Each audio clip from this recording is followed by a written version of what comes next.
Opposition نامزد کرنے میں آپ کا ساتھ دیا اور بالآخر یہ ایک نوٹیفیکیشن جاری ہوا.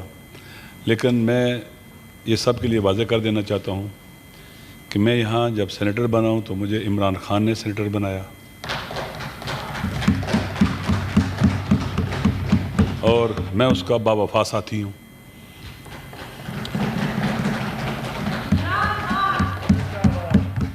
میں اس کا باوفا ساتھی ہوں اور کبھی بھی اصولوں پر کمپرومائز کرنے والا نہیں ہوں.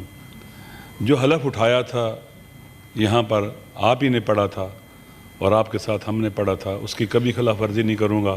یہ عہد ہے میرا اپنے اللہ کے ساتھ کہ کبھی بھی اس کے خلاف نہیں جاؤں گا. وطن پاکستان ہماری مادر وطن ہے. اس کی حفاظت کے لیے، اس کی بہتری کے لیے، اس کے نیشنل انٹرسٹ کے لیے، اس کی نیشنل سیکورٹی کے لیے جو بھی بن پڑا اس کو انجام دیں گے انشاءاللہ العزیز، اور اپنے وطن کو ان حالات سے نکالنے میں جتنا بھی خدا نے توفیق دی ہے اس میں اپنا رول ادا کریں گے. میں اپوزیشن ٹریجری بینچ کے دوستوں کا بھی شکریہ ادا کرتا ہوں. انہوں نے عزت افزائی کی، مجھے ویلکم کیا اور ایک اچھا گڈ جسٹر تھا. انشاءاللہ العزیز ہم کوشش کریں گے کہ یہ سینٹ پاکستان کے عوام کی جو دکھ درد ہے ان کو ختم کرنے میں، ان پر مرہم رکھنے میں اپنا بنیادی رول پلے کرے اور ایسی قانون سازیاں ہوں جس سے عوام کو فائدہ ہو، غریبوں کو فائدہ ہو، اور وہ لوگ جو بے روزگار ہیں، مشکلات کا شکار ہیں، حاری ہیں، مزدور ہیں، ان کو فائدہ ہو انشاءاللہ، جو پاکستان کے اصلی وارث ہیں. میں انشاءاللہ بعد والے دنوں میں تفصیلی گفتگو کروں گا. ابھی دو چار باتیں کہنا ضروری سمجھتا ہوں.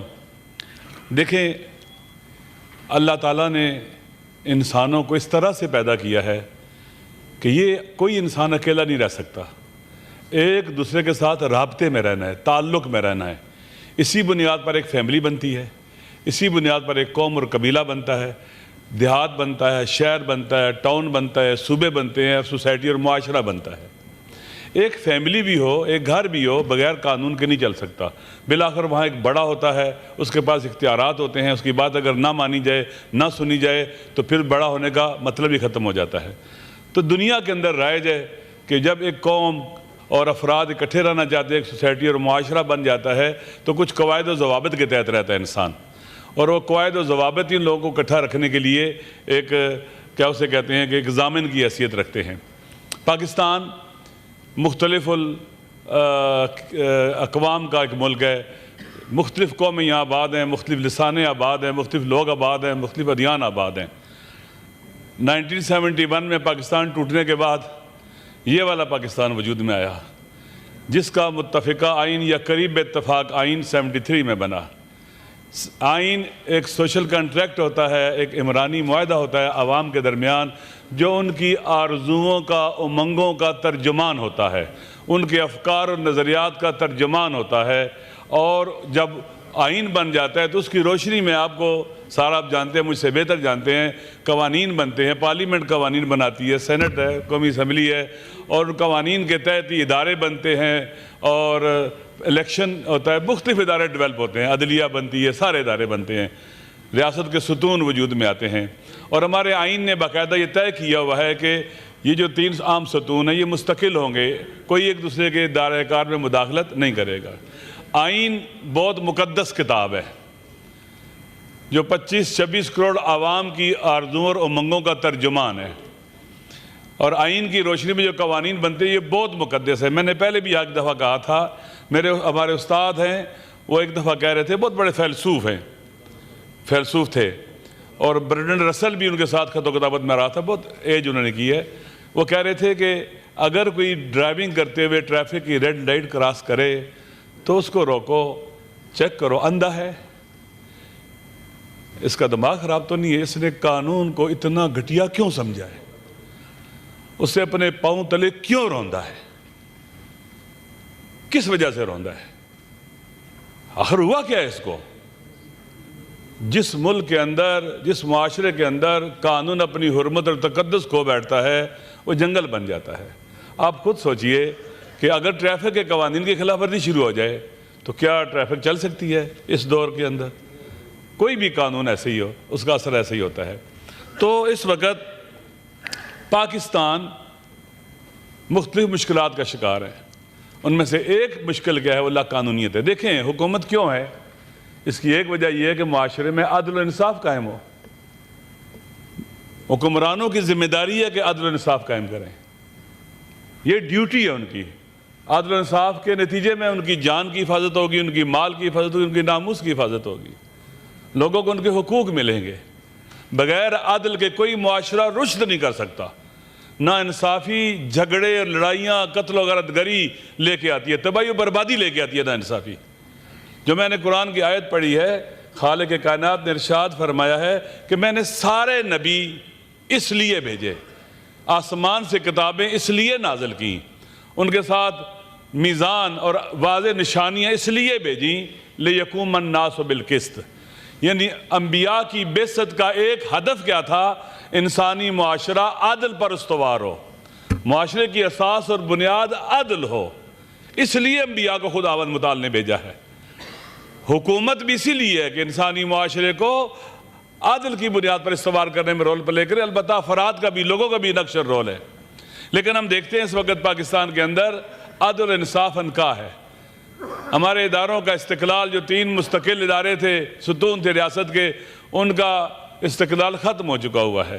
لوگوں کا اعتماد عدل اور انصاف نہ ہونے کی وجہ سے ہمارے سسٹم سے اٹھتا چلا جا رہا ہے۔ عدلیہ دیکھ لیں اس کی صورتحال کیا بن چکی ہوئی ہے۔ پاکستان، ہماری پارلیمنٹ کے اوپر لوگوں کا اعتماد ختم ہوتا چلا جا رہا ہے۔ ہماری مقننہ کے علاوہ مجریہ، جسے آپ ایگزیکیوٹ کرنے والی اتھارٹی اور پاور کہتے ہیں حکومت، ان پر بھی لوگوں کا اعتماد اٹھ چکا ہوا ہے۔ پاکستان کے عوام اس وقت سب سے زیادہ ان کا جو مسئلہ بن چکا ہوا ہے، وہ اس سسٹم کے اوپر اعتماد نہیں کرتے۔ جب بھی کوئی حکومت سسٹم اپنے عوام کا اعتماد کھو بیٹھتا ہے، اس کی سافٹ پاور ختم ہو جاتی ہے، نیشنل پاور بھی ختم ہو جاتی ہے۔ نیشنل پاور یا سافٹ پاور گولیوں سے، ٹینکوں سے، توپوں سے، جہازوں سے نہیں بنتی۔ ملکوں کے پاس ایٹم بم موجود تھے، ٹوٹ گئے، تباہ و برباد ہو گئے۔ آپ کے سامنے سوویت یونین ہے۔ اس لیے بغیر عدل کے، انصاف کے اور آئین کی حکمرانی کے، رول آف لا کے بغیر لوگوں کو اکٹھا رکھنا ناممکن ہے۔ ایک باپ اپنے بچوں کو اکٹھا نہیں رکھ سکتا ناانصافی کے ساتھ۔ ایک گھر کے اندر لڑ پڑتے اور جدا ہو جاتے ہیں، تو 25-26 کروڑ انسانوں کو بغیر عدل و انصاف کے ہم کیسے رکھ سکیں گے؟ جس کا نتیجہ کیا ہے؟ ناانصافیوں کا۔ ہمارے سامنے کے پی کے اس وقت موجود ہے۔ لوگوں کی کیا صورتحال ہے؟ ابھی میں مولانا صاحب کی تائید کرتا ہوں، چلے گئے ہیں۔ یہ ناانصافی نہیں ہے کہ لوگوں کو گھروں سے اٹھا دیا جائے چند دہشت گردوں کو تلاش کرنے کے لیے۔ اگر آپ ان سے مدد لیتے تو شاید دہشت گرد اس علاقے میں آ ہی نہ سکے۔ لوکل لوگوں کی سپورٹ کے بغیر، ان کی مدد کے بغیر آپ کیسے ختم کر سکتے ہیں دہشت گردی کو اور امن لے کے آ سکتے ہیں؟ پھر جب تک انصاف نہیں دیں گے لوگوں کو، کیسے امن آئے گا؟ اس لیے اسی طرح سے میں انشاءاللہ بعد والے دنوں میں بات کروں گا، ہم سب کی ذمہ داری ہے، اس ایوان کی ذمہ داری ہے کہ ہم عادل کے نفاذ کے لیے اٹھیں۔ سب سے پہلا یہ ہے کہ ایک سیاسی جو اس وقت ہمارے اندر ملک کے اندر بحران ہے، اس بحران کا خاتمہ نہیں ہوگا تو معاشی مسائل حل نہیں ہوں گے، امن و امان کے مسائل بھی حل نہیں ہوں گے، یکسوئی پیدا نہیں ہوگی۔ سیاسی بحران کیسے پیدا ہوا ہے؟ 2024 کو 8 فروری کو جو ہوا، اس کے بعد ملک کے اندر سیاسی بحران اور انریسٹ پیدا ہوا ہے، جو آج تک جاری ہے۔ چیئرمین صاحب، میں نے ابھی پنجاب کا سفر کیا، انٹیریئر سندھ میں بھی گیا ہوں، کراچی بھی گیا ہوں۔ آپ یقین کریں، ہم اسلام آباد سے جب نکلے گاڑیوں میں لاہور کی طرف، ہمارے ساتھ لوگوں کی گاڑیوں کو توڑا گیا۔ یہ کون سا قانون ہے؟ ہمارے ہاتھ میں اسلحہ تھا، گولیاں تھیں، کیا تھا؟ ہم تو پرامن تھے۔ کسی نے کسی سے پوچھا کیوں لوگوں کو مارا اور کے سر پھاڑے آپ نے؟ کہیں گے کہ آپ بندے لے گئے کون ہیں؟ اپنی آنکھوں سے ہم نے دیکھا، ہم گواہ ہیں، شاہد ہیں۔ یہ کیوں ایسے ہو رہا ہے؟ کیوں لاقانونیت پھیلائی جا رہی ہے؟ کیا لوگوں کو دبا کے، ان کی رائے کو کچل کے اور ان کو پریشرائز کر کے، ہراس کر کے ہم سسٹم چلا لیں گے؟ یہ انسان ہے، اس کو پریشر کوکر کی شکل میں نہ جانے دیں کہ جب پھٹے گا تو کچھ نہیں بچے گا۔ پھر لوگوں کو بولنے دو، لوگوں کے جذبہ حریت کو نہ کچلو، بات کرنے دو۔ ملک کی سافٹ پاور بڑھتی ہے اگر لوگ احتجاج کرتے ہیں آئین اور قانون کے دائرے میں رہتے ہوئے، اس سے ملک طاقتور ہوتا ہے۔ دھرنا دیتے ہیں، بھوک ہڑتال کرتے ہیں، مظاہرہ کرتے ہیں، ملک طاقتور ہوتا ہے اس سے۔ عوام میدان میں ہوتے ہیں، اگر عوام میدان میں ہو تو دنیا کی کوئی طاقت بھی، بڑی سے بڑی طاقت بھی اس ملک کو نقصان نہیں پہنچا سکتی۔ تو جناب اسپیکر، چیئرمین صاحب، اس وقت جو سب سے بڑا مسئلہ جو سیاسی بحران کے خاتمے کا ایک ہی حل ہے، واحد حل ہے، عمران خان صاحب کو آزاد کیا جائے۔ آپ کے چیمبر میں وزیر قانون صاحب نے فرمایا کہ جو کیسز ہیں وہ چل رہے ہیں اور وہ وہاں فیصلے ہو جائیں گے۔ جناب چیئرمین صاحب، کیسز نہیں چل رہے، 1 سال ہونے کو ہے، ان کی جو ہائی کورٹ کے اندر پٹیشنز ہیں ان کو نہیں سنا جا رہا، اس وقت کیس نہیں چل رہے ہیں۔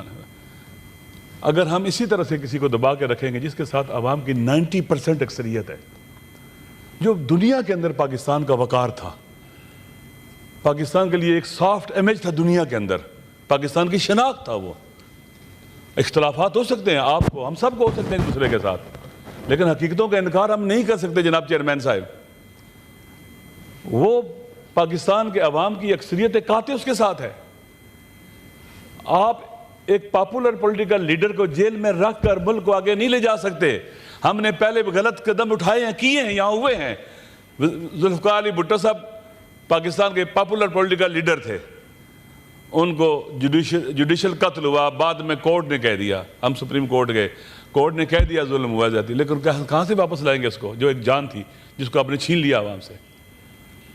بے نظیر بھٹو صاحب آپ پاپولر پولیٹیکل لیڈر تھی، ان کے ساتھ کیا ہوا؟ کس طرح سے مارا گیا ان کو؟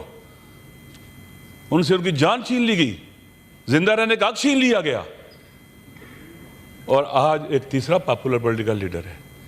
آپ یقین کر رہے ہیں، میں امام حسین علیہ السلام کا ماننے والا ہوں، اگر ہمارے دشمن کے ساتھ بھی ظلم ہوگا ہم اس کا ساتھ دیں گے۔ آپ یقین کر لیں، خدا نے ہمیں یہ سکھایا قرآن مجید کے اندر کہ ظلم کے مقابلے میں کھڑے ہو جاؤ، مظلوم کا ساتھ دو۔ اس وقت جو بے گناہ جیلوں میں قیدی ہیں، آپ ڈاکٹر یاسمین راشد صاحبہ، وہ آپ مجھے بتلائیں کہ بزرگ خاتون ڈاکٹر، میڈیکل کی بہترین ڈاکٹر، وہ دہشت گرد ہے۔ دنیا کو ہم کیا میسج دے رہے ہیں کہ پاکستان کے اندر یہ پاکستان کے لیے وہ خاتون جو ابھی بھی جیل کے اندر مریضوں کا علاج کرتی ہے، ان کو لک آفٹر کرتی ہے، جس نے کینسر کے مریض